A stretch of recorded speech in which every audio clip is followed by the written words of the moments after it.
Lord of Mystery, The Return of the Stars Chapter 311 to 320. I didn't expect that I would become the dungeon boss. Hastur was silent for a while before regaining his energy. Even if it is a dungeon boss, it must be at least nightmare or hell level, right? With Klein's current sequence, he shouldn't be able to swipe himself. Mrs. Lisa alone can stabilize the situation. There is just one thing. The situation in Punning Port cannot get worse and worse. It must be dealt with earlier to avoid people from the Church of the Goddess of the Night bothering me every day. The Red Glove team had two main purposes for this trip. One was to find out what happened to Ince Zangwill, and the other was to find sealed artifact 008. 008 is now in the hands of Nast, the King of the Five Seas, according to the arrangement. As for Ince Zangwill, everyone is dead, so it is not difficult to find a reason. Hastur clarified the context of the matter and had an idea in his mind. Just use Klein's hand to solve everything here at once, and also add some credit to Klein. At least you can get a bonus, right? For Mr. Fool who lives in poverty, this is definitely the best gift. On the blank paper, 008 is still writing, Master, which unlucky guy should we kill next? How about choosing Grest? He was chasing me all the time. It was so annoying. Asta chuckled and said, you still have such a grudge between you and him. HMPH, his strength was not enough to make me afraid, but I fell into the hands of Ince Zangwill. You know, he is at best a third-rate screenwriter. The scripts he wrote are not beautiful and have loopholes. It's like a piece of shit that always makes Grest come after him. Tisk, your level of swearing has improved again. Thank you Master for the compliment, I'm so happy. Quote. Seeing that 008 has a tendency to assimilate to the dog-licking mirror, Hastur decisively ended the chat with 008. Leaving the study and coming to the room where Sharon rested, Sharon still maintained the same posture as when he left just now, standing in front of the window sill, looking into the distance. Ashera had also curled up on the window sill and fell asleep, and did not bother Sharon anymore. Hastur just looked at it for a few moments and then left without disturbing Sharon's puppet show. At Punning Port, Klein followed Grest to this terrifying port where the previous Red Gloves team was trapped. Although Grest told him a lot of weird things about Punning Port on the way, he didn't explain clearly what exactly happened here.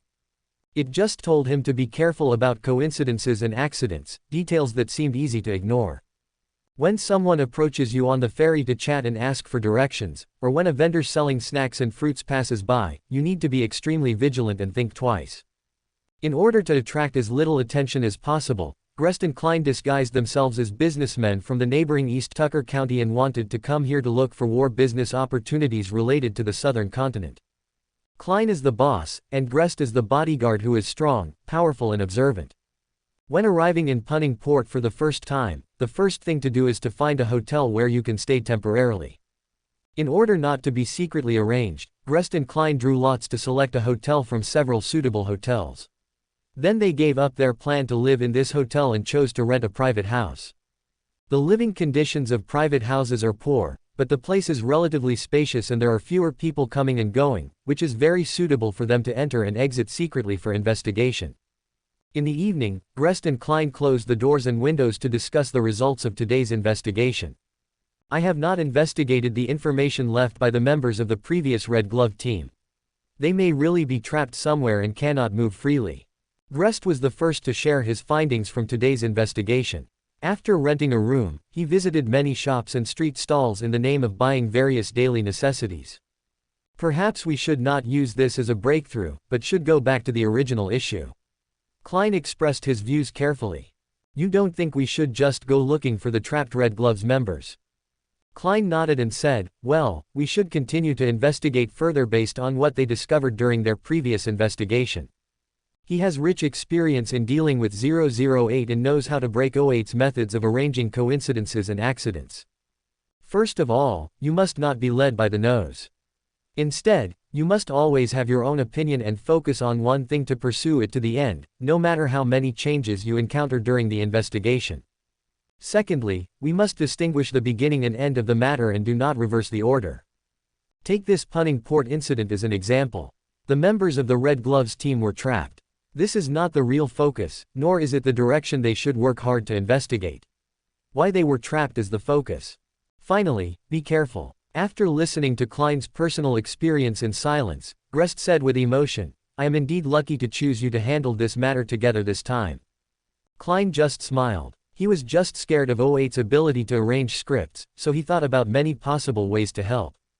As a great man once said, you must distinguish between primary and secondary conflicts. This kind of ability to arrange the direction of the script, spending a lot of time writing the script, is to cover up key information that really does not want to be discovered. While he was on the road, he was thinking about how to solve the problem in Punning Port. Finally, it was believed that following the direction of the Red Gloves team's previous investigation was the most likely way to break the deadlock. Grest pointed to his head and said, "I have written down the list that the Red Gloves team was going to conduct a detailed investigation on." Klein admired, "You have a great memory. This is my habit. Information written on paper is always easy to forget or leak out. It is safer to write it down here." Then, Grest wrote out the list that the Red Gloves team sent back to St. Samuel Church again word for word. When Klein saw Osta's name on the list, he was surprised. Grest, who was keen on observation, asked, "Is there anyone you know?" "Well, a baron from Backland, now he should be called Earl Campbell, and Leonard has a good relationship with him." "Is that so?" Grest's eyes stayed on it for a while. "What do you think? Should we use the influence of this Earl Campbell here to investigate this matter?" When he was trying to get information today, he heard someone mention that the current person in power in Punning Port is this Earl Campbell. At present, the young Earl is actively rectifying the Navy, causing quite a stir. Klein hesitated for a moment, and tried to speak in a calm tone. "His name is also on this list. We can't trust anyone easily." Grest laughed. "Klein, you are really good. We can first seek help from Grand Duke Nanwell, and let him ask the young Earl to assist in the investigation." Seeing that Klein was confused about this, Grest explained, "Archbishop Anthony asked me to hide my identity as much as possible before leaving. This is indeed convenient for action, but it is also easy to disappear suddenly." He said meaningfully, "Many times, it is safer to stand in the open. Really coming out to deal with things and staying in the church to speculate are two completely different ways of action. One is more inclined to actual action, and the other is more inclined to verbal theory." In his opinion, the reason why the previous Red Gloves team couldn't even send back the message after the problem occurred was because they did not use the power of the official agency in the open. Looking at this Punning Port, merchant ships are still coming and going, and the streets are bustling with people. It looks prosperous and there is no problem at all. If the previous Red Gloves team had an official identity, they would never disappear without a trace. Klein's doubts disappeared and he asked, "Can Grand Duke Nanwell be trusted?" Grest chuckled and said, "Here, you can always believe in the Grand Duke's loyalty to the kingdom, even though he has many shortcomings." In the evening of the next day, they received a reply from Grand Duke Nanwell. In the letter, Grand Duke Nanwell expressed his willingness to help them, and had written another letter to Earl Hasta Campbell, the ruler of Punning Port, asking him to cooperate in investigating the whereabouts of the Red Gloves team members. This is a truth that Grest wants Klein to understand. In this land of the Kingdom of Lowen, they represent not only the Church of the Goddess of Night but also legitimate official personnel. How to use the power of local official agencies to solve problems is a must-learn course for dealing with extraordinary events. With the instruction of the Grand Duke of Southwell, no matter whether Earl Hasta Campbell is good or bad, he must take some responsibility for this matter. As for the two of them, they can choose to hide their identities and stay in Punning Port to investigate secretly, or they can choose to find Earl Hasta Campbell and act together. In this way, they will have a certain initiative. Even if they do nothing, Earl Hasta Campbell needs to do something actively. A new noble who came to Southwell County not long ago from Backland should avoid unnecessary troubles when he is not yet firmly established. Grest knows this very well. Investigate yourself. The Archduke of Southwell would really find something to do for himself. In the study, Hastur read the letter sent by Archduke Southwell, put it aside casually, and tapped the table with his right index finger, making a rhythmic sound. This should be Klein and Grest putting pressure on themselves through the Archduke of Southwell. A very good strategy and test, and also gave myself a suitable excuse. Asta thought for a while, then got up and went out, and then asked people to post notices all over Punning Port to offer rewards. He also contacted newspapers and asked them to publish things related to the members of the Red Gloves team. Anyone who can provide information can get it. A handsome reward. Of course, on the surface, they cannot be said to be the Red Glove team of the Church of the Night Goddess, who are responsible for handling extraordinary events privately. Instead, they can be defined as tourists who came to Punning Port from Backland to play. At the same time, Hastur also ordered the garrison of Punning Port to send out several small teams to sweep all the dark corners of Punning Port. It's one thing to be useless, but you must do enough superficial work. Such a massive movement naturally alarmed Grest and Klein. The speed of work is really fast. Grest also admired the young Earl's speed of action. In just one day, the opponent had already created such a huge battle. Klein said nothing. He was always naturally wary of Mr. Hastur. I always feel that there are too many mysteries about this person, so it's better not to get in touch easily. But in this matter, there is nothing suspicious about what the other party did. Hostile. 4 members of the Red Gloves team gathered together to discuss the content published in the Haitian Morning News, early in the morning. Should we take this opportunity to make contact with Earl Hasta Campbell? Maybe we can ask him to send us out of Punning Port. You can try it. After a discussion that was not too intense, they finally decided to send 2 people to test, and the remaining 2 people tried their best to leave messages in various places in Punning Port so that subsequent rescuers could see it. The 2 members of the Red Glove team took a newspaper and went to the former governor's mansion. They met Hastur easily and smoothly. Of course, they have forgotten the memory of being unable to find Hastur, and only regard this as the first time they have come to Hastur for help. As soon as the 2 arrived, they described the problems they faced to Hastur and asked Hastur to send someone to take them out of Punning Port. Hastur suggested starting by sea, and the 2 readily agreed. That afternoon, Hasta contacted them with a ship that sailed directly from Punning Port to Backland. If there are no accidents or coincidences, they will return to Backland smoothly. Before they left, Hastur specifically asked them if any other members were trapped. The 2 did not speak directly, but said that if they left Punning Port safely and got out of trouble, other team members would also come looking for his help. Hastur didn't care much about such a small warning. Now all we need to do is send the remaining 2 members of the Red Glove team back to Backland before Grest and Klein, so that they cannot exchange information face to face. The memories of these 4 Red Gloves have been tampered with, and if they communicate face to face, their memories may be seen to have been tampered with. On the 3rd day after the notices and newspapers were issued, 2 other members of the Red Gloves also came to seek Hastur's help. In response, Hastur was very enthusiastic about booking a ship for them to return to Backland. After all 4 of them leave Punning Port, Hastur will let the Yellow Monks modify their memories about themselves. The reason why they were able to get out of trouble was the result of their own efforts and had nothing to do with themselves. It makes the entire Punning Port incident look like an own incident, which sounds a bit absurd but acceptable. Being trapped in one place and unable to get out, there are many reasons for this phenomenon in the extraordinary world. A powerful sealed artifact, a high sequence meander, etc. If the Church of the Goddess of the Night wants to investigate, they will have to send people here again. This is another problem.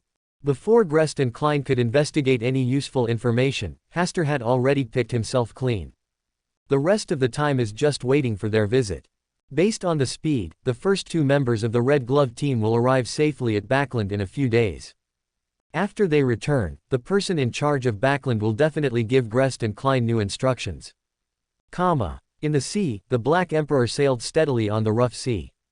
Inside the cabin, Leonard was lying on the bed, thinking about this unusual encounter. It had been almost a week since they arrived on the Black Emperor. Although they tried hard to find out the news, they only got the answer that 008 was in the hands of Nast, the King of the 5 Seas. Although Ms. Elia often tried to communicate with Nast to see if 008 could be returned to the church, there was no result. Originally, they expected the Church of Storms ships to arrive in time to block the Black Emperor, and then together retrieve 008 from Nast. But after so many days, not a single ship from the Church of Storms was seen. What about dominating the sea as promised? Is it said that the storm is the biggest on the sea?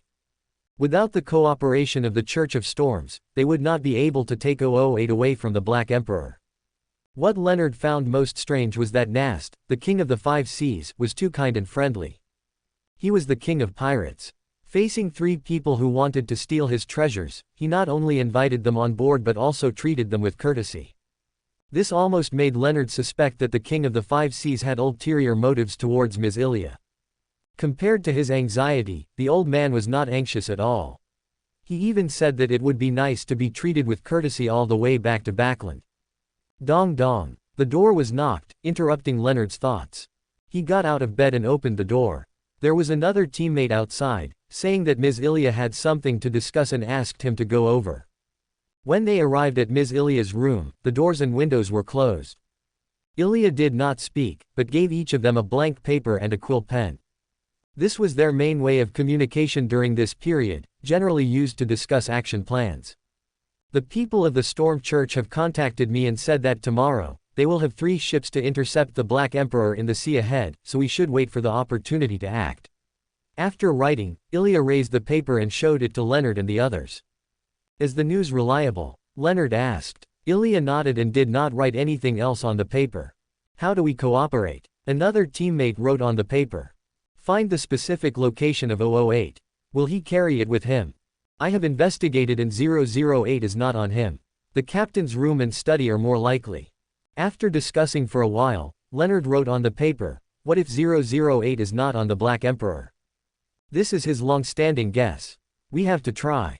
This is the answer Ilya gave him.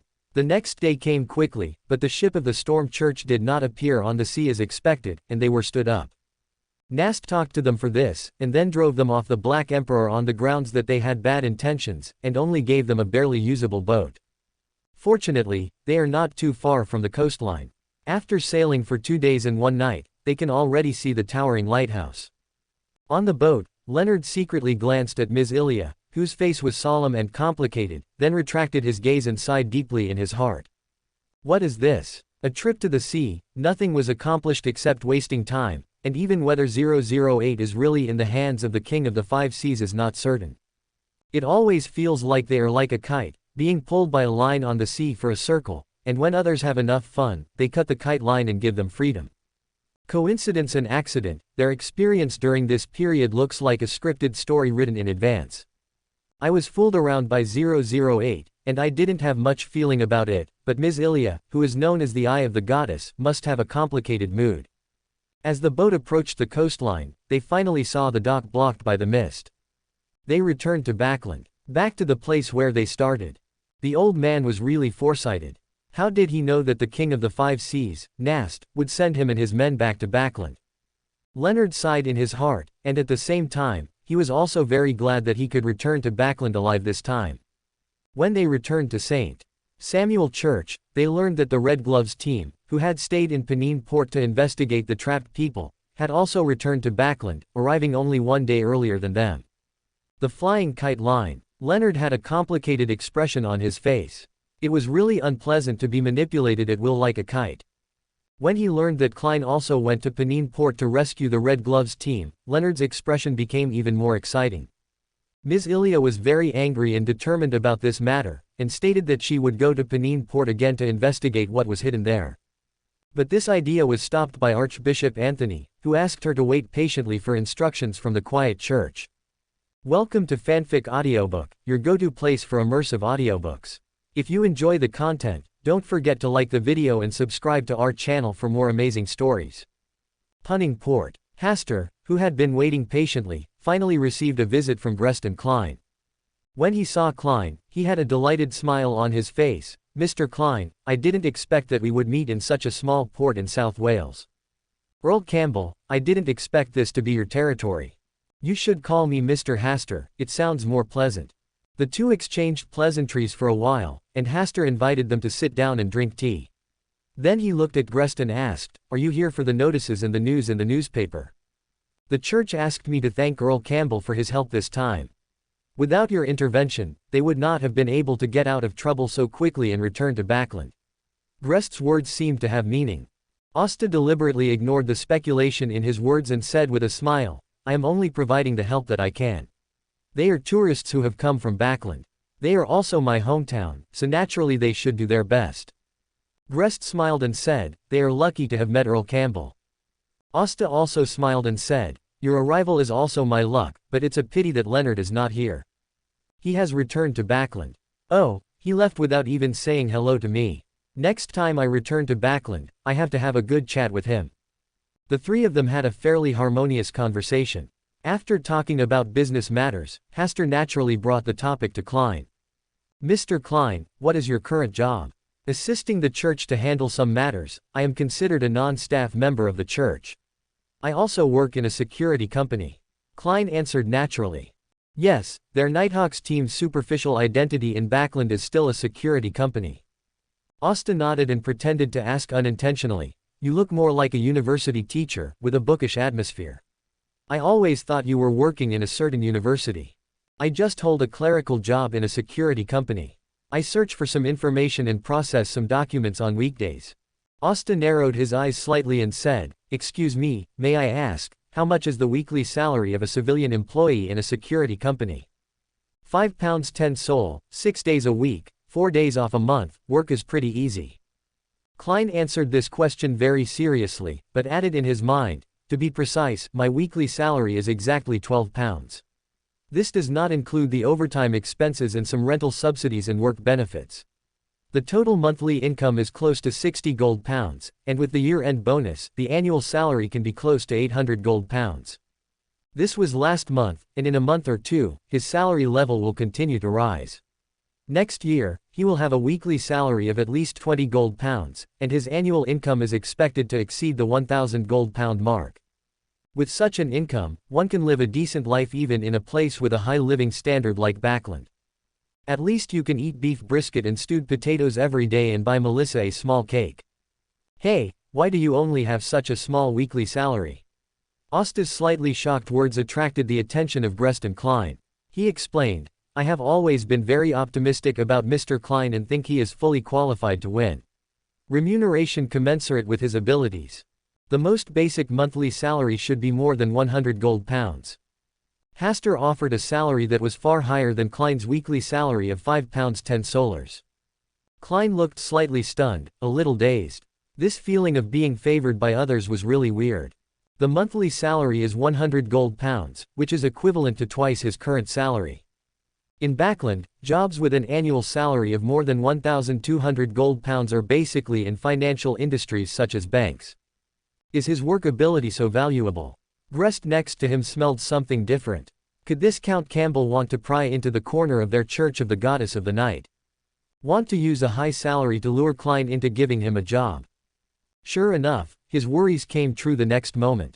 Has Mr. Klein considered changing his job? Klein looked at Hasta in front of him in surprise. He really didn't understand which aspect of his ability the other party valued. If you are willing to leave Backland and come to South Wales to help me handle things, I can pay you 200 gold pounds, no, 300 gold pounds, every month. Hasta tried his best to give Klein a reward an irresistibly high salary. A monthly salary of 300 gold pounds. So that's 4,200 gold pounds a year. With the style of the wealthy Earl Hasta Campbell, there will definitely be other income, and the annual income may exceed the 5,000 gold pound mark. I only need to work here for a few years before I can return to Backland and buy a big house of my own. Maybe you can still have some money left to buy a farm and become a free farmer. Klein silently made a calculation in his mind, and couldn't help but sigh that this was really an irresistible temptation. Based on his knowledge of the Church of the Goddess of the Night, even Archbishop Anthony of St. Samuel's Church does not earn more than 5,000 gold pounds a year. Of course, the rights represented by that position are the most important. How much money can be earned in a year is no longer something that needs to be considered. Klein was silent for a while and said with a wry smile, Mr. Hasta is really flattering. I don't think I am qualified for such a high-paying job based on my ability. Ability is only one aspect. Personality and character are also a bonus here. I really think you shouldn't stay in Backland and be an ordinary civilian employee of a security company. That would be too condescending. You are more suitable to go out and make a career, one time. Klein admitted that he was a little tempted, but still chose to refuse. He is quite satisfied with this job now, and staying in the Nighthawks team is equivalent to staying within the system. At least the harvest will be guaranteed despite droughts and floods. If you choose to work here, it depends on the face of Lord Hasta Campbell. If you are fired if things go wrong, or if you are forced to lay off in middle age, there will be no guarantee for the future. What's more, there are extraordinary factors in this world, and staying in the Church of the Night Goddess is more suitable for him to use his abilities. What a pity. Hasta had an obvious expression of disappointment on his face, and then asked Klein to bring a message to Leonard, asking him if he would like to come to South Wales to make a living. I will convey your kindness to Leonard. Klein accepted the entrustment with a message. Hasta sighed, oh, I'm in dire need here, and I really need help from someone I can trust. It's getting late. We've been disturbing you for a long time. It's time to leave. Grest said goodbye. He was afraid that if the conversation continued, Lord Hasta Campbell would set his sights on him. Staying here to have a meal together in the evening will allow me to do my part as a landlord. Grest and Klein both chose to refuse Hasta's warm invitation. Grest didn't want to talk anymore, and Klein felt it was heartbreaking to refuse such a large amount of money, or he just turned a blind eye. After sending the two of them away, Hasta laughed. The expression on Klein's face just now was very interesting. When he extended the olive branch, he at least felt moved for a moment, and maybe he was still calculating a score in his heart. What a pity, Mr. Fool just refuses to change jobs and find a new job. Hasta still felt it was a pity. It would definitely be interesting to keep Klein by his side and use money to stimulate the poor god from time to time. He suddenly thought of the original Miss Audrey. When his financial situation was at its most difficult, Audrey had also taken pleasure in his poverty. Suddenly I miss Backlund's life a little bit. Grest and Klein were walking slowly on the street, trying to regain their mood a little. Grest smiled and joked, tisk tisk, the monthly salary is 300 gold pounds. This is an extremely well-paid job. Even in Backlund, it is difficult to find such good treatment. You really don't have any heartbeat. I may have an income of 5,000 gold pounds a year. Do you think I am not interested? After working for a few years, I can buy a big house in Backlund and buy a farm as a local owner. Do you think I look like a person who is not short of money? Klein wanted to say these words to Grest, but he quickly suppressed the bleeding thoughts in his heart and said with a smile, I still prefer to stay in Backlund, even though the weather there is far worse than here.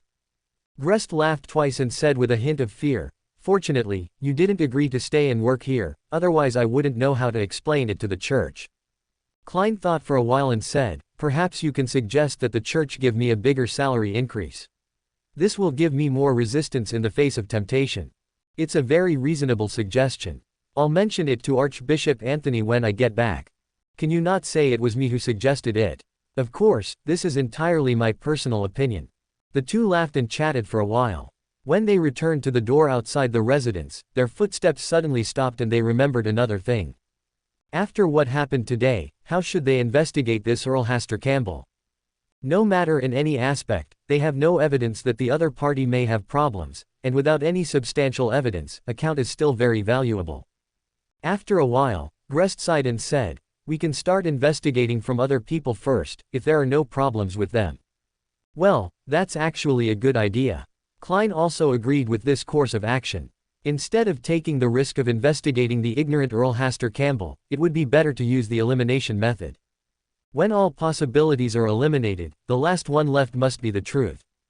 As evening approached at the port, a sea-smelling breeze blew. The sky was a little dark, and a black cloud that looked like ink was eroding away. It's going to rain heavily. Klein looked at the seagulls flying hard on the seashore in the distance. They seemed to be oppressed by black clouds, and their figures were so low that they were almost close to the sea. He felt a little cold for no reason, maybe he wasn't used to the changeable weather at the beach yet. Back in the room, Grest and Klein discussed for a while, split the people on the list in half, and each was responsible for the investigation. At night, when he was about to go to sleep, Klein felt a little restless. After thinking about it, he got up and went to the bathroom, walked 4 steps backward and entered above the gray mist. When we came here, the prying eyes finally disappeared. There was no doubt that someone was watching him and Grest in the dark. Could it be the person sent by Count Hasta Campbell? After thinking for 2 or 3 seconds, Klein decided to do some divination. What happened to the red gloves is related to Lord Hasta Campbell. The citrine pendant did not give the revelation that Klein wanted. It moved as if it was stuck in a quagmire. To be precise, it should be tightly attached, and even moving is a luxury. Klein looked at it for a while and then changed his divination sentence. 008 is in the hands of Count Hasta Campbell. This time the proportion still did not yield any useful information. All divination involving Hasta yielded no useful answers. When he divined 008, although it was obscure and difficult, he was still able to get some inspiration. Does this prove that the secret hidden in Hasta is far more terrifying than 008? Klein tried to make such an analogy, and felt more and more that the young Earl was terrifying and deeply hidden. At this moment, Klein, who was sitting on the long bronze table, once again felt prying eyes. The sight seemed to be coming from a distant place, from the starry sky. Klein was shocked and subconsciously looked up at the sky shrouded in gray fog. The prying eyes seemed to be able to penetrate the gray fog and fall on him. Vaguely, Klein saw an invisible, blurry figure overlooking him in the starry sky that was obscured by fog. The fool. A light word penetrated the cover of gray fog and exploded throughout the space like thunder. Klein's scalp instantly went numb, and he quickly looked away, trying to use the power of gray mist to cut off this connection. Fortunately, the violently rolling gray fog disrupted all prying eyes. The place had once again returned to its former peace, but Klein's heart was still beating like boiling water in a boiler. After a while, after confirming that there was nothing unusual, he gradually relaxed. He didn't expect that he would encounter such a terrible thing just by divination twice about Earl Hasta Campbell. That blurry and invisible figure, whose gaze could not only penetrate the gray fog, but also identify the fool's identity, was definitely an ancient existence. Could he be the ancient mystic whom Lord Hasta Campbell believed in? His many fortune-tellings attracted his attention, so he cast his gaze to reveal his identity. There is also a possibility that he has known about the existence of the fool for a long time. This time he came to reveal the identity of the fool and wanted to give the fool a warning. Klein's brain began to work extremely fast, thinking about various possibilities. But in the end, it just stayed at speculation and nothing could be confirmed. But one thing is for sure, he can no longer divine things about Earl Hasta Campbell, lest it cause another accident. Klein couldn't help but remember that during the day, Earl Hasta Campbell wanted to use high salary to attract him to work in South Wales County. Could it be that at that time, he had already discovered that he was a follower of the fool? Not too possible. I have always behaved very cautiously, and I have never met him a few times. How could he see through his hidden identity? I have never prayed to a fool. Klein thought a lot and felt that he still thought too much. Maybe it's because I've been under too much pressure recently. Before leaving the gray fog, Klein looked up again at the sky covered by the gray fog. When there was still nothing unusual, he finally breathed a sigh of relief. On the other side, in the Hall of Stars, Hasta sat high up, still looking at the stars tonight. When Klein divined him twice, he was in the Hall of Stars. Ordinary people's divination would not be able to alarm him, but Klein, who was doing divination on the Origin Castle, continued to divination things about himself, and finally caused a subtle reaction in the Palace of Stars. Hasta's eyes naturally focused on it. When he saw that it was a gray fog, he guessed that the person who shocked him tonight would be Klein, who was above the gray fog. In order to verify his guess, he deliberately said the fool's honorable name. Looking at the gray fog that suddenly rolled violently, he knew that he was not wrong. Klein was in the depths of the gray fog. Unfortunately, Klein's relationship with the Hall of Stars was very weak, and he could not pull him to the Hall of Stars for a meeting. In addition, there was the instinctive defense of Saphira Castle, and he could not break into Saphira Castle and directly tie Klein up with the chain of order. I hope Mr. Fool can sleep well tonight. Do you want to give him a dream? Asta thought about it, but still did not disturb Klein, who had been greatly shocked. In the morning, Grace had already gotten up and washed up, ready to go out for breakfast. When he passed by Klein's room, he saw that he had not gotten up yet, so he tried to knock on the door. After waiting outside for a while, the door was opened from the inside. Klein appeared in front of him, with messy hair and a pair of dark circles under his eyes. His mental state was not very good. Grace asked curiously, "Klein, you didn't have a nightmare last night, did you?" Almost. Klein forced a smile. He almost couldn't sleep last night, fearing that the vague figure would suddenly appear in his dream. Fortunately, he didn't dream last night. Of course, he couldn't tell Grace about these things. He changed the subject and said, "Mr. Grace, do you feel like you are being watched?" Grace's face became serious now. "No, it was yesterday." Klein shook his head. He didn't feel like he was being watched now, only when he was strolling on the street yesterday. "It seems that someone has started to pay attention to us." Grace said again, "I'm going out to eat something." If you want to eat something, I'll bring you some. Don't bother, wait until I finish washing up and go out together. What you need now is rest. Sometimes too much inspiration is not a good thing. Quote. Faced with such a misunderstanding, Klein didn't explain anything. He did feel very tired and needed to rest. Don't be so nervous. Our mission to Punning Port has been basically completed. Let's try our best to do the rest. We must believe that the goddess will always guide us. Grest tapped his chest with his right hand 4 times, drawing a crimson moon, and Klein followed suit to praise the goddess. At this time, Klein was more serious than usual.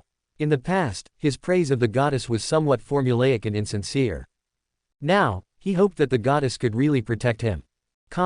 In the distant sea, Mr. A gradually awakened and looked into the distance calmly. Even at this moment, the end of the sea and sky was shrouded in thick black clouds, and lightning was constantly rolling inside. This kind of slightly shocking natural beauty could not cause any ripples in his heart at this moment. Is this the world in the eyes of the Lord? Mr. A couldn't help but put his mentality into the Lord's vision, and his originally calm state of mind was immediately broken. Things about the Lord can always easily shake his persistence and will. Mr. A did not think this was a bad thing.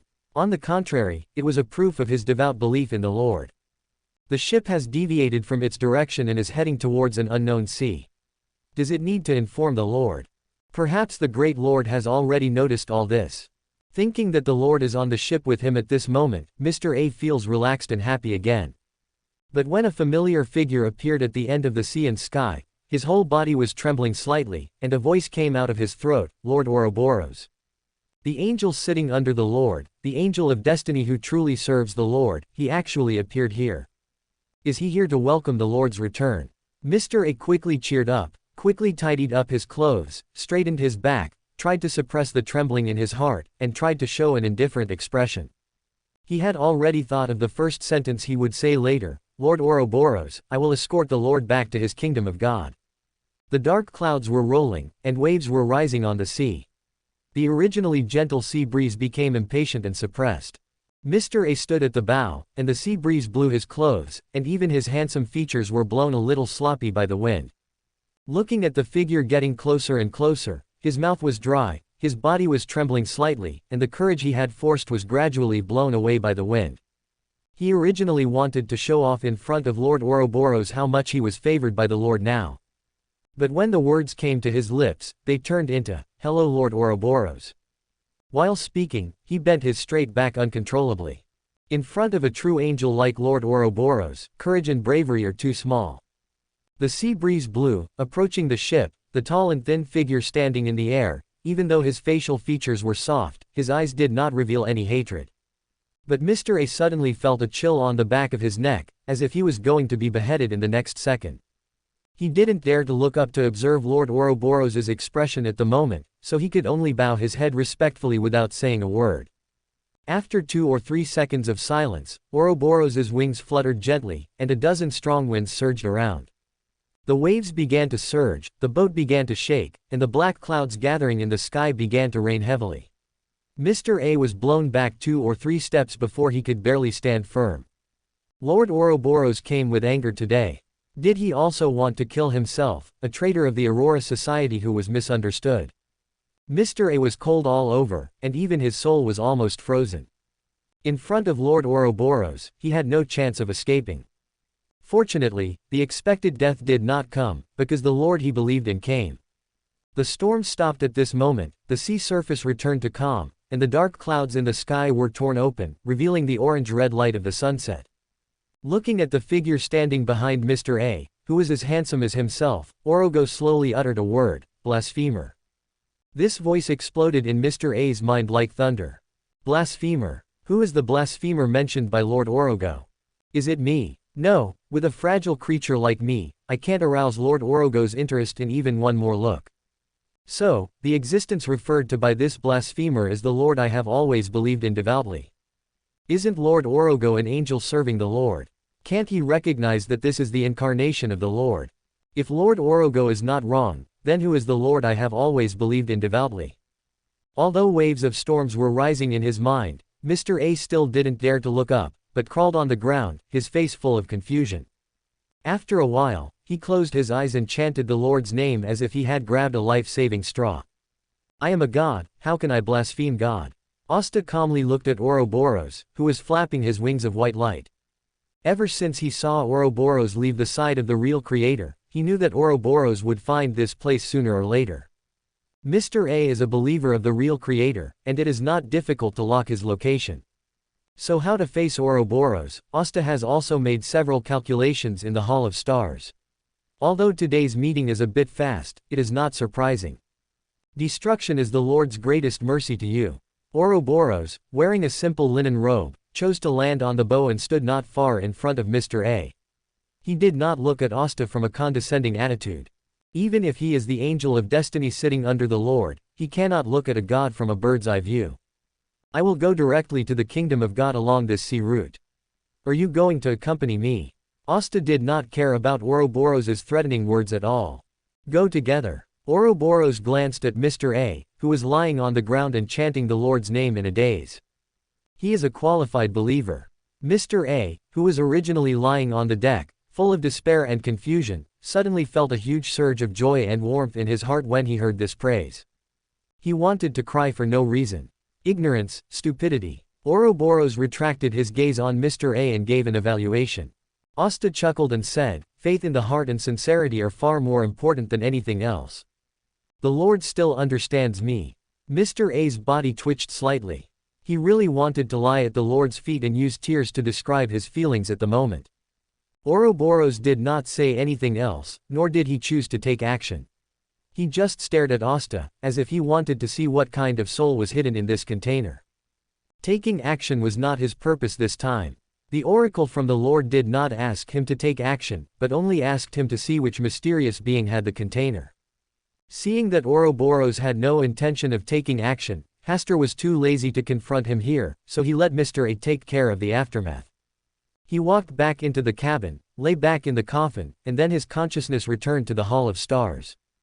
After a little contemplation, his eyes were fixed on the star where the real creator was. The real creator inside still did not show up, and the sacred mountain floating above the black ocean was as steady as ever. When Hasta no longer deliberately concealed his breath, the pair of eyes behind the shadow curtain that contained the fallen nature of all living beings finally appeared. Stars. A pair of eyes made a dull and majestic voice. Ancient sun god. Hasta bluntly exposed the true creator's past. After a long silence, the true creator slowly spoke again. Can the stars really watch everything? Hasta chuckled and did not directly answer the question of the true creator, but issued an invitation. Are you interested in attending a star meeting? He had not pulled the true creator and Adam into the star hall for a meeting, on the one hand out of fear, and on the other hand he was choosing whether to choose Adam or the true creator. Although he had no intention of participating in the battle between the true creator and Adam for divinity and humanity, as the situation developed, his relationship with the true creator became closer unconsciously, and he and Adam showed a little hostility. Now, it's time to make a choice. I don't want to get involved in too many things. The true creator declined Hasta's invitation. My invitation is always valid. Hasta retracted his gaze and returned to the Hall of Stars. The starry sky spread silently, blocking any possible peeping that might follow. Stars. The pair of eyes also retreated back behind the shadow curtain, and everything returned to its previous calm. The ship continued to sail forward, facing the afterglow of the setting sun, cutting through the sparkling sea. On the deck, Mr. A stood aside in fear and trepidation. Although he knew that he and Lord Ouroboros were equal in believing in the Lord, his body still couldn't help but weaken. He wanted to stay away from Lord Ouroboros, but he was afraid of angering him. There were several times when Mr. A accidentally touched Lord Ouroboros' eyes, and he felt that the other party wanted to slap him to death. Lord Ouroboros had murderous intentions towards him, and this was not wrong. Was it because he had taken away the Lord's favor from him? Such a thought only flashed through Mr. A's mind, and he did not dare to think deeply about this question in front of Ouroboros. What he did not realize was that when this thought flashed through his mind, Ouroboros looked at him with a little more coldness. Lord Ouroboros, do you want to go into the cabin to rest? Mr. A, who gradually adapted to the current strange situation, finally plucked up the courage to talk to Ouroboros. Ouroboros just glanced at him lightly, and sat at the bow, facing the direction of the setting sun in silence. Mr. A was silent for a while, and then whispered, "Lord Aurelius, I will stay at the stern. If you need any instructions, you can call me at any time." Aurelius still did not respond, and Mr. A breathed a sigh of relief, slowed down his steps, tried not to make a sound, and retreated to the stern. Although he lost the best viewing position and might be farther away from Lord Aurelius, Mr. A finally felt that he was alive again and could breathe freely. Sitting at the stern, looking at the ripples on the water surface dragged by the boat, Mr. A recalled what happened just now, and it really felt like a dream. He still didn't understand why Lord Aurelius came and why he chose to stay on the boat. Lord Aurelius did say the word, blasphemer, but he didn't choose to do it. Could it be that the blasphemer was really talking about himself? Does it mean that people like himself are not worthy of staying by the Lord's side to serve? Is he the one who blasphemed the gods? Mr. A's heart jumped suddenly. No wonder Lord Aurelius has never concealed his intention to kill him. It was the Lord's love and favoritism that saved him from Lord Aurelius. Mr. A's eyes were red, but fortunately the Lord never gave up on him. Being a believer of the Lord is definitely the greatest luck in his life. After the excitement, Mr. A's mind began to become active again, and he couldn't help but whisper in his heart, "What about Lord Aurelius? I am the believer most favored by the Lord. Miss Sharon, are you sure you are playing a puppet and not a ghost?" Hasta, who returned from the Hall of Stars, was a little surprised when he met Sharon's bright and clear eyes as soon as he opened his eyes. Sharon just looked at him and didn't speak.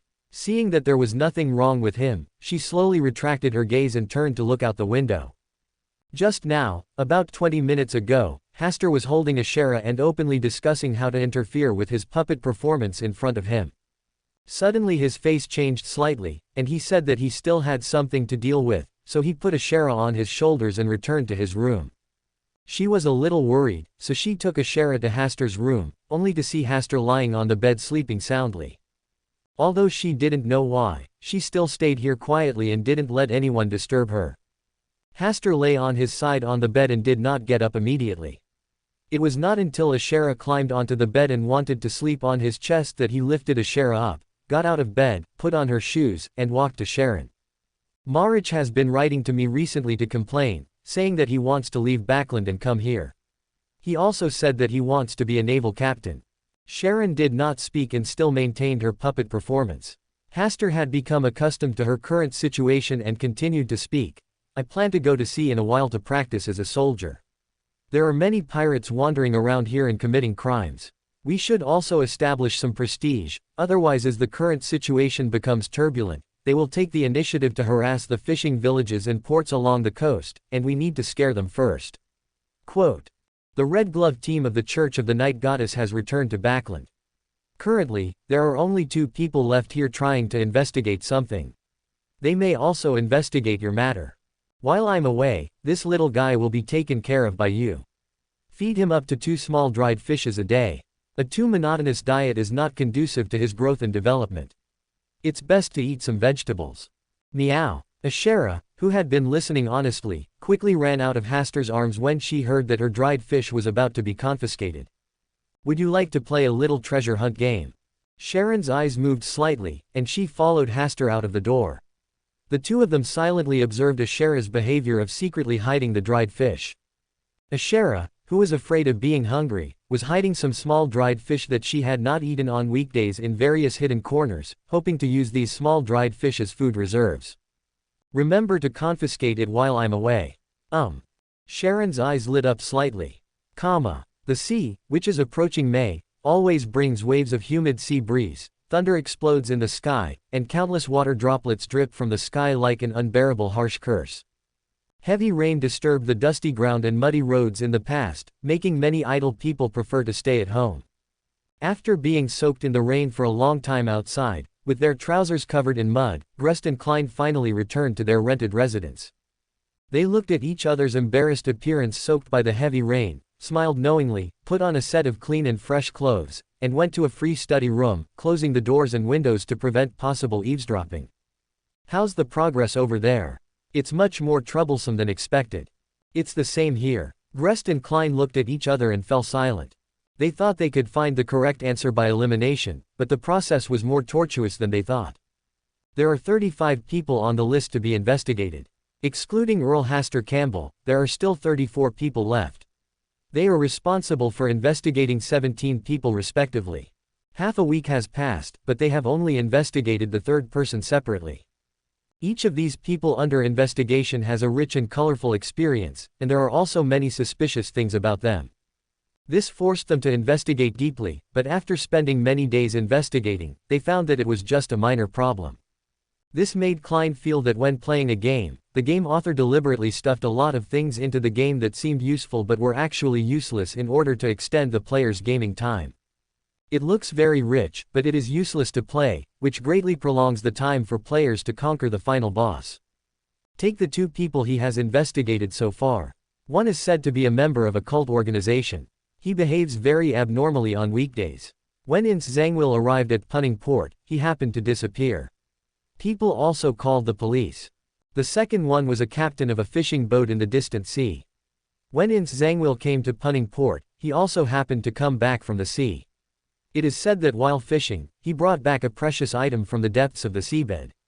It is a treasure that makes everyone who has seen it fascinated and deeply immersed in it. There was something fishy about these two people, so he naturally wanted to investigate clearly. As a result, the first person was indeed a believer of a mysterious organization, but it was not an evil extraordinary organization, but an organization that assists the reproduction of wild creatures. In the days after he disappeared, he happened to follow members of the organization to the deep mountains and forests to observe the reproduction of wild creatures. The second person, the mysterious treasure he brought back, was neither a sealed object nor an extraordinary item with unusual power. It was just a pink pearl that was one size larger than ordinary pearls. Klein even took a few glances at it, and it was indeed quite attractive. The third person who is currently being investigated is a foreigner with unknown origins. He has also had conflicts with Viscount Stein. He even said in front of many people that he would use some magical power to kill Viscount Stein. According to Klein's current investigation progress, the so-called magical power is most likely a means of stabbing villains or voodoo dolls. But until the investigation reaches the end, it is impossible to completely rule out the suspicion on them. The first few are relatively easy to investigate, but there are many people who have left Punning Port and it will take time to search. Overall, the gaming experience is very unfriendly. Klein poured a cup of hot tea for Grest, who was leaning on the sofa with his eyes closed, and asked, "What did the church say?" Grest opened his eyes, touched the corner of his eyes a few times, took a sip of hot tea, and then slowly said, "Let us act according to the situation, don't be too anxious, safety is the most important thing. If there is no particularly important discovery, the church we won't send anyone here again.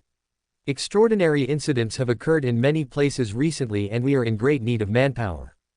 Klein remained silent. The church's attitude indicated that they did not want to use force to solve possible problems here unless it contained great harm. But looking at the current appearance of Punning Port, it is prosperous and everything is normal. Grest glanced at him. The church is also very helpless in this matter.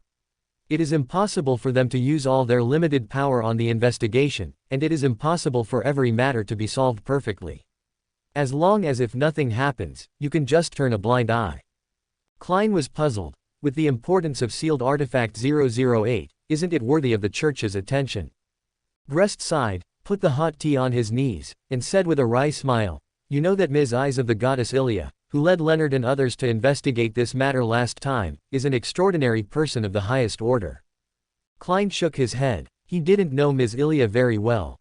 Sequence 3 Fear Bishop. Klein opened his mouth and didn't say a word. He just drank the hot tea silently. He just felt that the gaming experience was even more unfriendly. What else could they do if even a Sequence 3 couldn't solve the problem? Even if they find the final boss, they can't defeat it and may even be crushed to death at any time.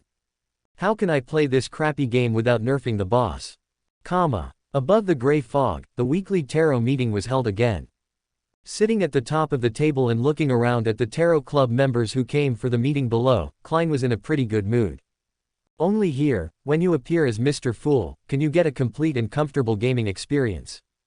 After reading the only entry in Russell's diary, Klein glanced at Miss Justice, whose eyes were a little evasive.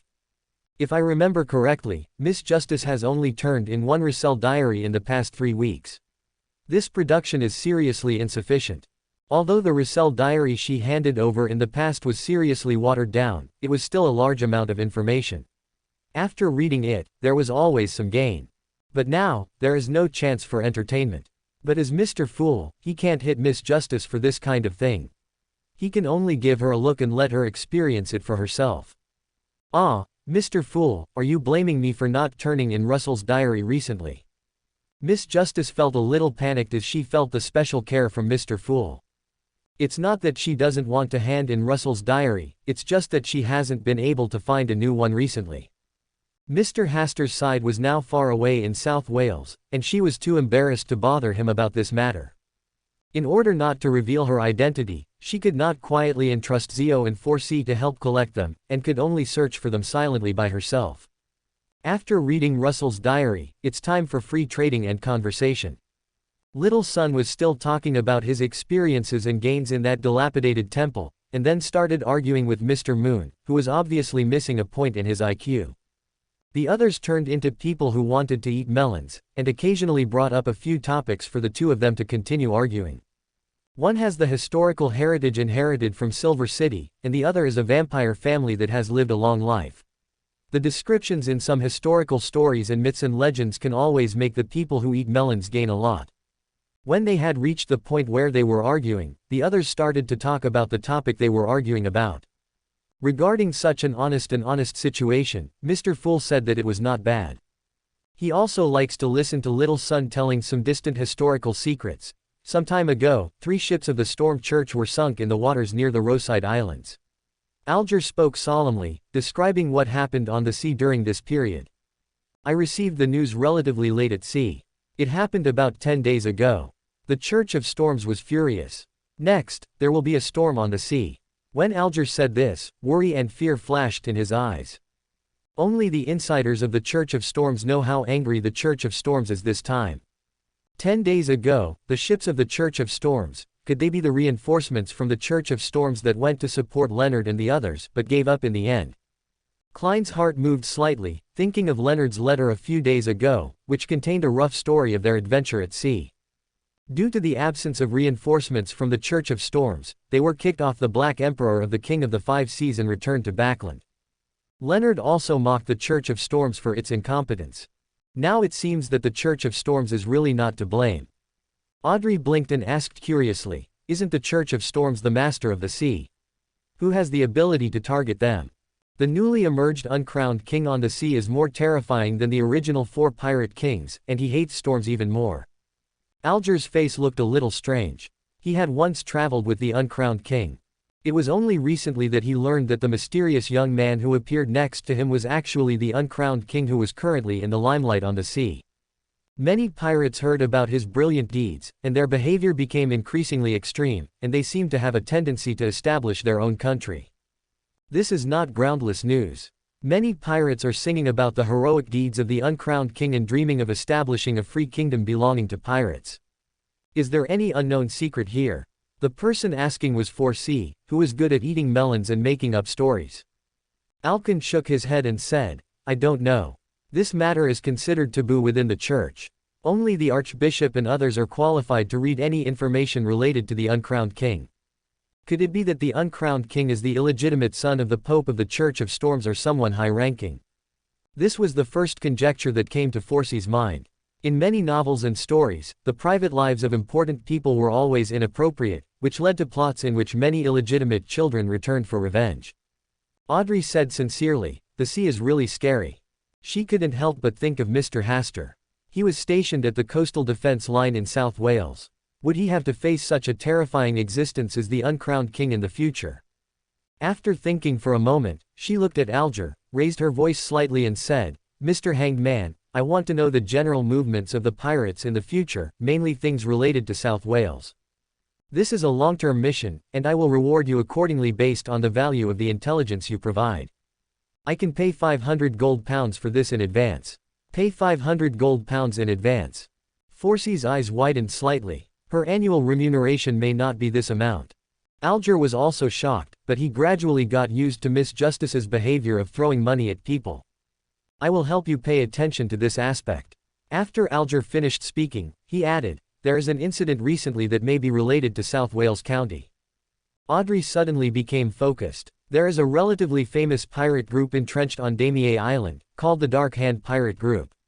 Their behavior is cruel and disgusting, and they often rob fishing villages and ports along the coast. In order for Miss Justice to understand it better, Alger drew a small map of the area. Damier Island is located in the eastern waters of South Wales County. It is a moderate distance away.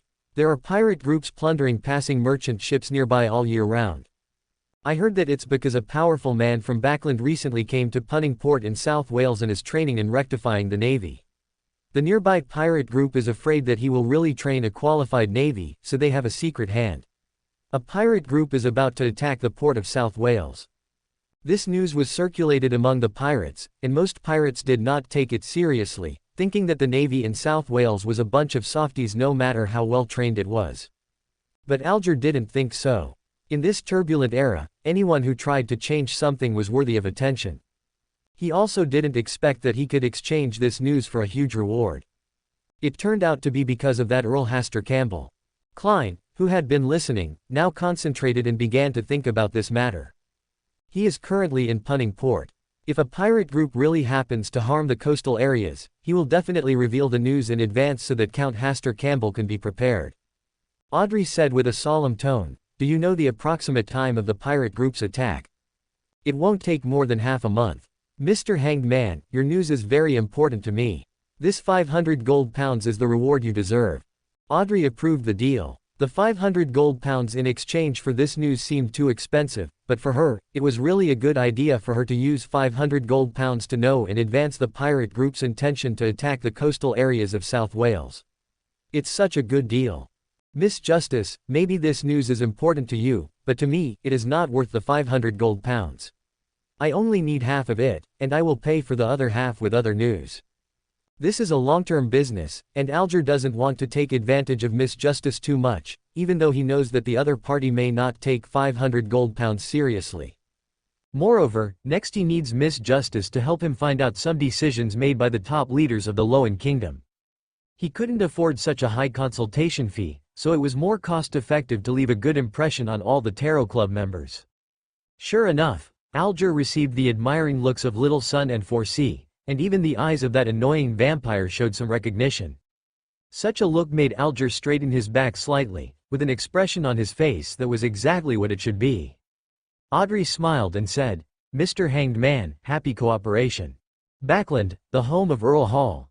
As soon as this week's tarot session ended, Audrey came to the study. Susie, who guessed that she might want to write a letter, also got up from the ground and followed her to the study. Audrey, did something happen?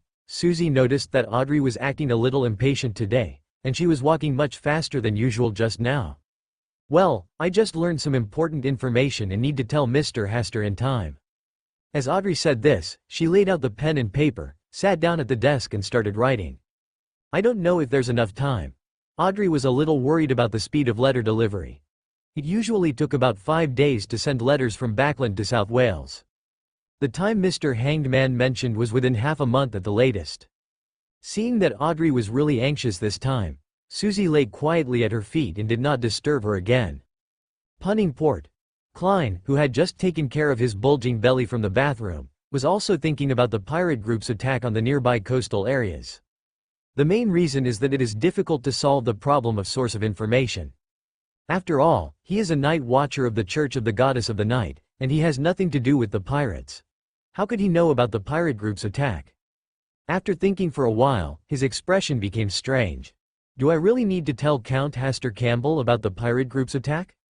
With his mystery and the secrets hidden here in Punning Port, a pirate group might not even be able to fill the gaps between their teeth.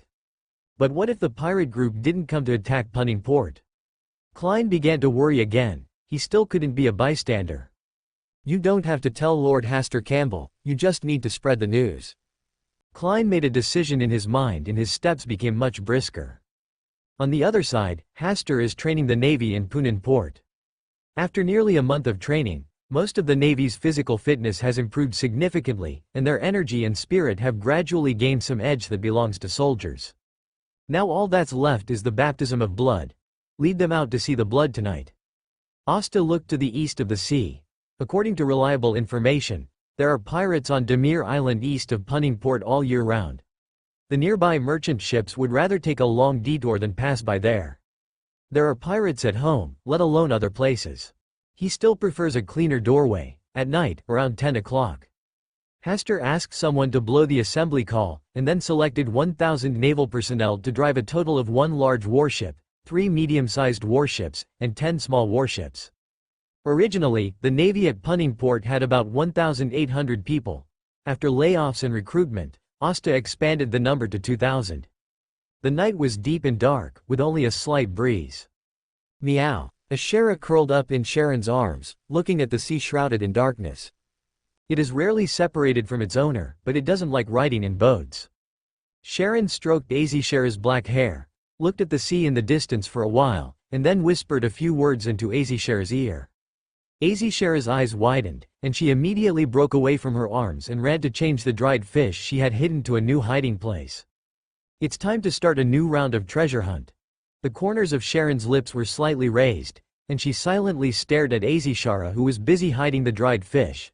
Damiel Island, to its west is Punning Port in South Wales, and to its southeast is Bansi Island, where the famous Bansi port is located.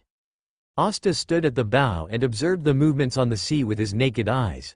It was dark now, and the sea was like a mass of black water, and there were sharks shuttling through the black water. When sharks smell the scent of prey, they will open their ferocious mouths. Do you like the sea?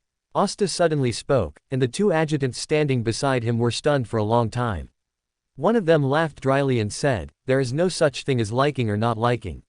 I remember that when I came back from a long journey by boat for the first time, I almost suffered from ocean phobia and had nightmares for a while." Another adjutant said, "I like the sea because it always accepts every creature that arrives here. No matter how dirty, poor or dead it is, the sea will give it a place to rest." Asta nodded lightly and said nothing more. As the ship gradually approached the waters near Demir Island, they encountered the patrol boat of the pirate group. The pilot lights on the warships were too dazzling in the darkness, and it was normal to be discovered once the distance was shortened. But for the pirates entrenched on Demir Island, such lights were golden lights that symbolized wealth. There would always be some merchant ships that strayed into the nearby waters in the dark and became their prey. The 2 patrol ships quickly called their captains, saying that a big fat sheep had come to their door. As for whether the lights might be from the Navy's warships, this joke was not very funny. The nearby pirates had difficulty getting a sense of superiority in mocking the incompetence of the South Wales Navy. After all, people can't always compare themselves with a pool of mud. Asta asked people to temporarily turn off the headlights on other warships, leaving only the lights on the 2 leading warships in front. When about 8 pirate ships came in a line under the cover of darkness, wanting to tear up their prey, the 2 leading warships stopped where they were, waiting for them to deliver the goods to their doorsteps. Who is the hunter and who is the prey can only be known when the gunshots sound. Most of the pirates' ships are ordinary fishing boats that have been modified. They can carry 4 or 5 cannons, which is considered a good firepower. Only those large-scale pirate groups have warships that can compete with warships. Therefore, when they hunt merchant ships, they usually fire a few shots first, hitting the waters near the merchant ships to play a deterrent role. Unless necessary, they will not directly attack the merchant ships themselves, so as not to capsize the ships, burn and catch fire, and cause damage to the cargo on the ships. The grappling hook, a somewhat ancient weapon, can help pirate ships fix merchant ships, first to avoid being thrown away by the speed of merchant ships, and secondly, it can allow pirates to climb onto merchant ships along the cables built by the grappling hooks to plunder. This is the plundering method generally adopted by pirates. The first batch of pirate visitors that Asta and his team met tonight wanted to adopt this method.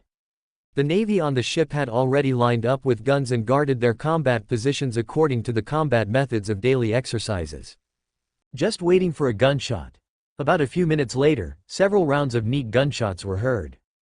The 2 lieutenants beside Asta had already led people to arrest the captain of this pirate group and asked him to confess the situation on Demir Island. Then, the captain was hanged on the gallows with other pirates. Whether it was the pirates who laid down their weapons and surrendered, or the pirates who resisted stubbornly, their destination was the gallows. Asta did not have the time or the idea to screen out the innocent people who might exist among the pirates. Half an hour later, the warship had arrived at Dimir Island. Fire. With the order, the neat artillery fire took care of every inch of land on Dimir Island without bias. Asta narrowed his eyes and looked at the shocking scene of the artillery fire washing the ground. This island is not too big, and there is only this one port in and out. When the sound of artillery resounded through the port of Dimir Island, the sleepy pirates' first reaction was not that the navy was attacking, but which pirate groups had started fighting again. When the shells landed not far from where they lived, they were so scared that they quickly got up from the bed, cursing, "Which stupid bastard, brainless pig's son, actually fired at the residential area. When you have nowhere to sleep with your wives at night, I will definitely bring a bunch of people to watch." The so-called residential area is just a row of wooden houses, most of which have only one floor, and a few have 2 floors. The houses were built crookedly and not beautiful at all. Under the baptism of artillery fire, the wood still ushered in the fate of being burned. After more than a dozen rounds of artillery fire, when the barrels were hot enough to burn people, Hasta ordered the navy on the ship to land in formation. All the pirates who showed up were not allowed to be spared. It was not until the gunshots took the lives of the pirates that they saw the uniform navy uniforms, and then they died in astonishment. Here, no pirate would have thought that the Navy of South Wales would take advantage of the night to catch them off guard. Hasta stood at the bow, watching nearly 800 Navy officers sweeping away every trace of pirates. When they found a few extraordinary people trying to escape or resist under the cover of night, the gardener and the cook who went out to sea with Hasta's nod, took their big scissors and boning knives and joined the battlefield. Even if the 2 of them did not attack, several Sequence 9 and Sequence 8 Beyonders were still very vulnerable in front of firearms. A shot to the head or the heart could easily take their lives. Even a strong shepherd like Mr. A would not choose to confront guns and cannons. Bullets may not cause fatal injuries, but the recovery speed of a body that is constantly bombarded is far slower than the speed of being destroyed. Of course, the most powerful thing about such powerful Beyonders is not whether their bodies can withstand the baptism of cannons, but their high flexibility. This is the basis for their strong threat capabilities. The gunshots that resounded through the night sky continued until the sun rose the next day. Except for some smart pirates who took advantage of the chaos to leave with empty oak barrels, all the other pirates on Dimir Island were here. The broken limbs and arms, intestines and heads on the ground were mixed together like a hot pot meeting.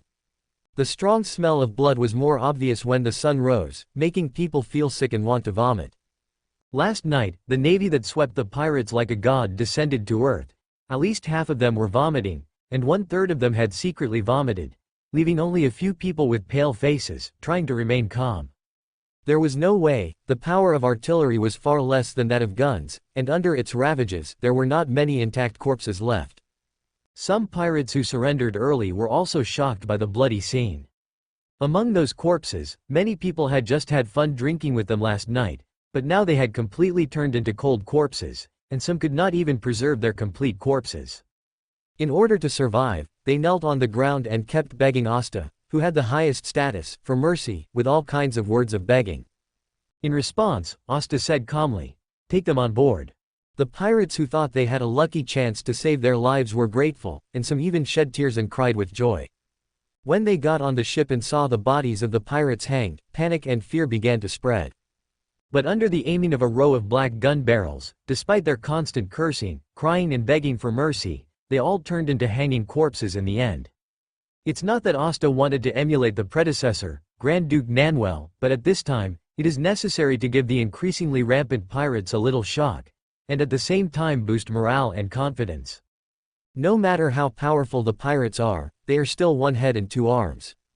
As long as there is a gun in hand, everyone is equal under one shot. As the pirates on Dimir Island were cleared out, Asta naturally took back the wealth they had collected on weekdays as trophies.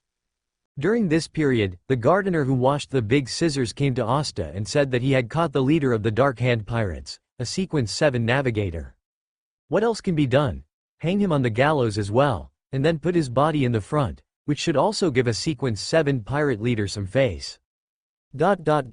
Before the ship arrived at Punan port, the news that the pirates entrenched in Dimir Island had been cleared out had spread. Many people came to the port, looking forward to the return of the navy. Some people whose relatives worked in the Navy began to straighten their backs and speak loudly to explain to other people who didn't know how different the current Punningport Navy was, from the Navy's layoffs to the expansion of recruitment, and then to daily training. It greatly satisfied many people's mood of eating melons. Klein was also one of the melon-eating crowd. He didn't expect that things would unfold like this. He was about to tell the Earl Hasta Campbell about the pirate group, but he didn't expect that the other party had already wiped out the pirates on Demir Island. It was unknown whether the Dark Hand pirate group mentioned by Mr. Hanged Man had also been wiped out. When the sunset began to fall on the sea, the neatly arranged fleet finally appeared in everyone's sight. When the fleet approached, they found that the pirate bodies hanging on the ropes were also neatly arranged. The corpses of pirates were hung at different heights by ropes, with eyes as wide as fish eyes. No one cares about why the pirates die with their eyes open, what they care about is the victory of this war. Punningport has been plagued by pirates for so many years, especially the merchants who are gnashing their teeth in hatred of these pirates who are wreaking havoc. In the past few years, due to the rampant pirates who robbed merchant ships many times, several big businessmen stepped forward and donated a large amount of money to eliminate pirates. But the governor who received the money never implemented the matter and kept making excuses to delay it. Over time, they no longer trusted South Wales's navy. Today, the returning warships greatly inspired the local residents. After a brief silence, there was thunderous applause and shouts. The greatest kindness you can do to pirates is to hang them on the gallows. This was the sentence that Hasta left the deepest impression on them. At night, the entire Punningport is brightly lit, and all the pubs are offering discounts and carnivals. If you are a naval soldier participating in the war, you can even drink for free. Every pub was full, and many people brought chairs and stools from home and placed them at the door of the pub, drinking and laughing. It's hard to imagine what the residents here have suffered in the past years. Grest and Klein also suspended their investigation tonight and went out to find a less popular tavern to have a few drinks. Klein ate half of a dry fried fish, drank another glass of beer, burped slightly and said, "The greater the joy today, the greater the suffering in the past." Pirates are rampant, and the residents here have suffered from bullying for generations, and more or less they all have blood feuds with the pirates. Grest raised his wine glass, clinked it with the wine glass in Klein's hand, and took a big sip. "When I lived in Backland, I always thought that the seaside was suitable for business, and there should be places more prosperous than Backland. Economy, but when I really walked out of Backland, I realized that the seaside is hard, and the fishermen who go fishing for a living are even harder. Natural disasters and man-made disasters, tisk, especially when there is an incompetent person. Let's not talk about it, just drink." Grest was obviously a little drunk and was much more sentimental than usual.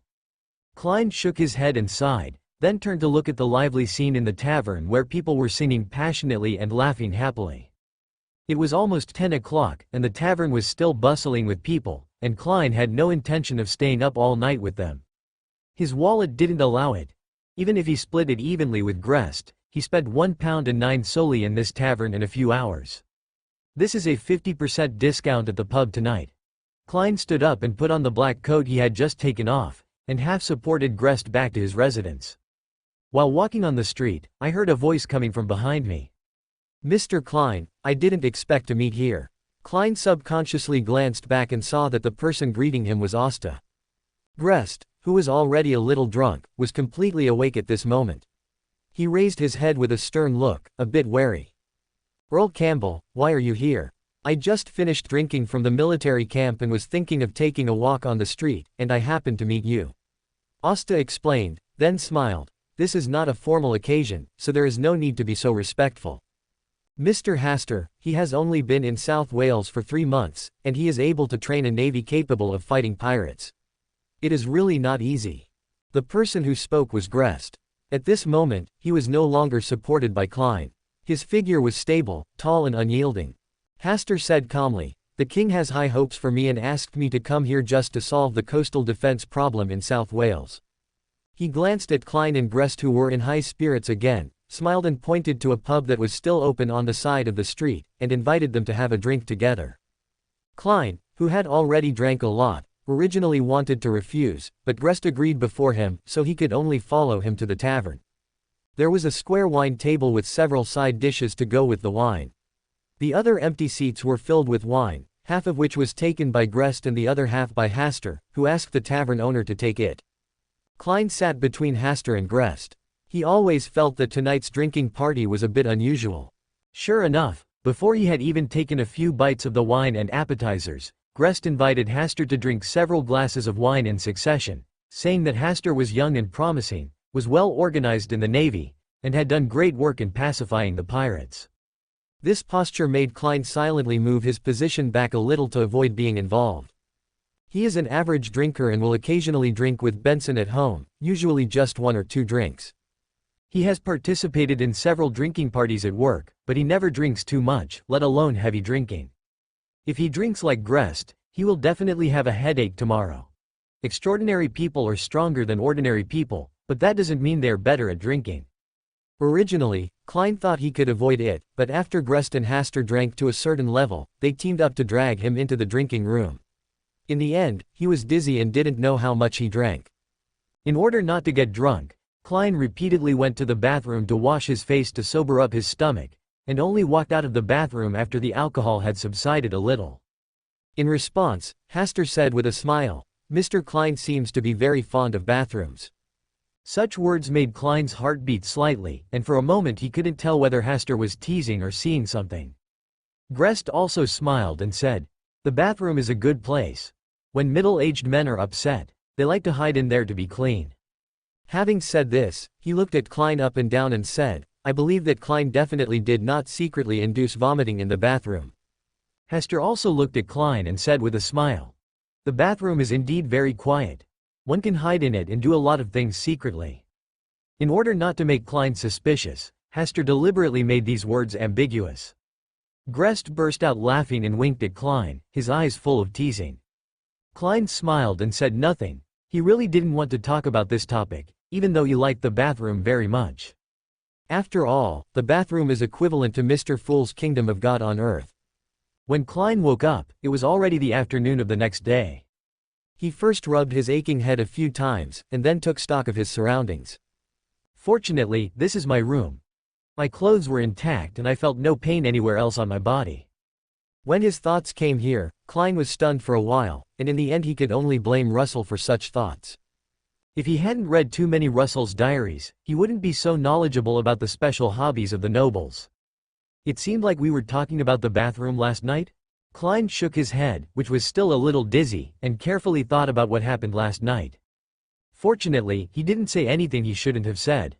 Last night, he also half-supported Grest back.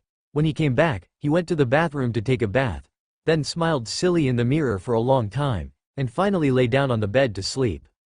"It's better to drink less alcohol." Klein sighed and rested for a while before getting up and washing up.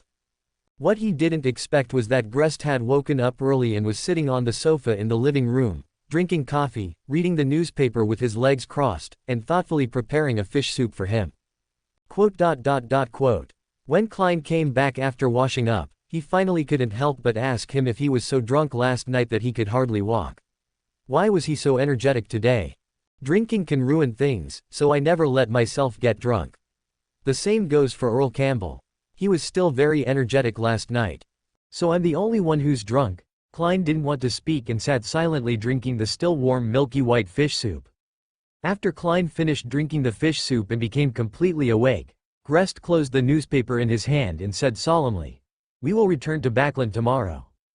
Klein was stunned for a moment. "Aren't you going to continue the investigation?" "The church asked us to abandon the mission and return to Backland." "Is it because of the annihilation of the pirate group?"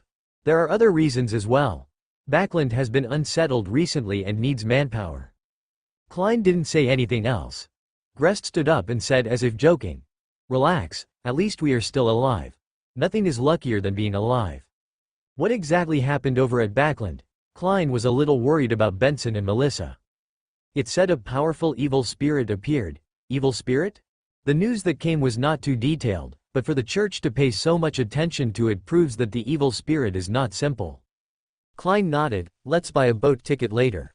In the evening, after Klein and Grest went to the port to buy tickets, Grest received another message from the church. Let them go to Bansi Port to investigate first, saying that something major and extraordinary happened there, and let them join forces with the people from the Church of Storms to investigate. Klein looked at the 2 boat tickets he bought for 10 gold pounds and sighed. Can I still refund the tickets now? Don't worry, the church will reimburse all our daily expenses outside the home. After Grest finished speaking, he turned around and bought 2 ferry tickets to Bansi Port. They left. Asta, who had just finished dinner, was surprised to hear the report. The 3 of them had just had a drink last night, and judging from the tone of their conversation, they had no intention of leaving. Perhaps the church had some new assignments. Asta didn't think too much about it, and the departure of Klein and Greysteed made him feel much more at ease. Recently, he had asked the Yellow Monk to find extraordinary materials for the Sequence 5 Chaos Mentor, and there had been results. Now he just had to wait for the Corrupted Baron potion to be completely digested before he could be promoted. According to his own estimate, it should take 2 or 3 months, probably in the middle of the year. The later it is, the harder it is to be promoted, and the more likely it is to have problems. He got up and went to the study on the 2nd floor. He was about to open his pencil case, take out 008, and see the latest movements of Klein and Greysteed. Meow. Ashera jumped onto his thigh, raised her little eyes, and looked at him aggrievedly, as if she was accusing something. After listening for a while, Hasta finally understood what was going on and said with a smile. If Sharon bullies you, then you should bully her back when she is acting as a puppet. The main thing is to tease her and then run away. Meow. Oh, you mean the fish, how about reducing it from 2 a day to 1 a day? Meow. Az Sharak quickly jumped off Hasta's lap and left without looking back. After the episode, Hasta opened his pencil case, took out a piece of white paper and put it on the table. I want to know about Klein and the others' recent situation. 008 skillfully wrote a line on the paper. A new mission from Backland will transfer them away from Punan Port. They are planning to take a ferry to Bansi Port tomorrow. People who are loved by fate are destined to take a rugged mountain road. The stable and warm life will eventually be crushed by the ruthless waves and swept away. A corner of fate is heralding the beginning of an extraordinary life. Klein, a man full of mysteries, is about to undergo a huge change in his life. Today's 008 is talking nonsense, and he feels a bit like a charlatan. Bansi Port? He actually went to that place. Hasta leaned back slightly, half-closed his eyes and thought about it. With the start of the war in the southern continent, the Red Priests who symbolize war will be freed, and Bansi Port will also be abnormal. These are all predictable things, but why did Klein go there to deal with it? Is this an oracle from the goddess of night? Even he couldn't stand Klein living a peaceful and stable life. So he deliberately gave him a little stimulation so that he could quickly embark on a path of growth. Or perhaps the outer god's frequent actions recently made the goddess of night aware of something wrong, so she wanted to speed up the appearance of the new Lord of Mysteries. Hasta thought this should be the most likely guess. Do you know about Bansi Port? Hasta, who had figured it out, deliberately tested 008. That will be the starting point of the war. The characters who should have been buried by history will return as evil spirits. He is the ultimate red, the red of war. When he returns, the earth will inevitably rise up a trembling sword. Hearing this, Asta smiled and asked, then do you know the honorific name of this red priest? Medici. Perhaps to avoid being noticed, 008 deliberately wrote these 3 words in 3 paragraphs. No, this is just his original name. Now he has a new name. Asta shook his head and rejected this answer. 008 was stunned for a while, then happily scribbled on the paper, and finally drew a circle with 3 heads entangled with each other in the circle. Asta took a look and praised, not bad, I didn't expect that you have a good handwriting and a good painting level in addition to writing well. 008 became more excited and urged Asta to bring a new piece of white paper, obviously intending to draw a more shocking painting. Asta agreed to it and let it paint on the paper excitedly. In his heart, he was thinking about Medici. No, it should be Soren Einhorn Medici. If South Wales County will become a battlefield in the future, this red priest will most likely come here after escaping. In order to prevent him from causing trouble, we still have to prepare in advance. Asta thought for a moment, and the painting drawn by 008 was also completed. It turned out to be a picture of the sunset at Punan Port. Although it was only outlined with black lines, every stroke showed the painter's profound skills. Even if this work was auctioned, someone would be willing to spend money to collect it. I'll have someone color it later and frame it.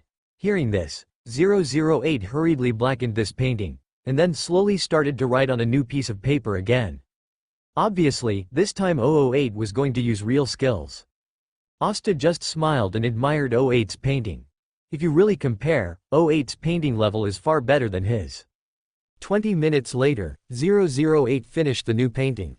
It was the same picture of the sunset at Punning Harbor, but the sense of space was more precise.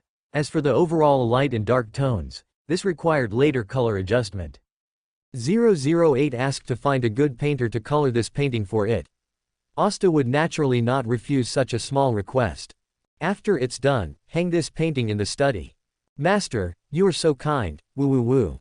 Asta has gradually become immune to 008's sugar-coated bullets, put 008 back into the pencil case, and left the study. The third room on the right side of the corridor is Sharon's room, next to Asta's bedroom. When he came to the door, he saw Ashera being held in Sharon's arms and kneading. Apparently Ashera had done something out of line just now and was being caught and dealt with by Sharon. Seeing Asta coming, Ashera immediately cast a look for help. Asta gave Ashera a reassuring smile, then closed the door and went back to his room to rest. Backland, St. Samuel Church. Leonard finished his work during the day and returned to his room to rest. He suddenly felt a little uneasy. He quickly lay on the bed and called the old man to come out to solve the problem. Old man, I suddenly feel something is wrong. Will something big happen? Can you change anything? Leonard was choked by this sentence. When you have no power to change things, just be an ordinary person. Old man, from your tone, is something really going to happen? The earth will be in war. When? No later than a year. Leonard was silent, and he suddenly felt that what the old man said was right. He knew that these things could not be changed. When Leonard sighed and prepared to rest, there was a knock on the door. He got up and opened the door. Outside the door was a clergyman from the church, who said that Archbishop Anthony had something to ask him. Leonard's bad premonition became stronger and stronger, and he hurried to the church. Under the bright candlelight, every detail of the church's carvings was reflected. Archbishop Anthony stood in the center of the empty church with a small note in his hand. When Leonard arrived, Archbishop Anthony handed him the note in his hand. After taking a deep breath, Leonard spread out the note. The situation in Banzi Harbor has changed. Klein's whereabouts are unknown. The handwriting on it was a little messy, obviously written in a critical situation. After taking a deep breath, Leonard clenched the note and said calmly, "The bishop called me here tonight. Is it to ask me to go to Banzi Harbor to help? Someone has already gone to deal with this matter." Archbishop Anthony looked at Leonard, whose face was a little wrong, and paused for a few seconds before saying, "You have a good relationship with Klein. If his family asks about it in the future, you will explain it. It's just that his whereabouts are unknown, not that serious. I believe in Klein's good luck. He will definitely come back alive, and the goddess will definitely point out the direction for him to return. Praise the goddess." Archbishop Anthony said nothing more, and Leonard dragged his heavy steps back to his room. Lying on the bed with weakness all over his body, he took out the note and looked at it for a few more times, and then sighed deeply. No wonder he suddenly felt uneasy today. It turned out that Klein was in trouble. According to the tradition of the Night Watchers, generally writing whereabouts unknown can be assumed to be dead. But he didn't believe that Klein would die so easily. In Tingen, under the control of Ince Zangwil's script, Klein could survive safely. Can a Banzi port be more terrifying than Ince Zangwil and 008? And the people responsible for handling the Banzi port incident this time are Grace D and members of the Storm Church. With Klein's cautious nature, he would not let himself go into danger.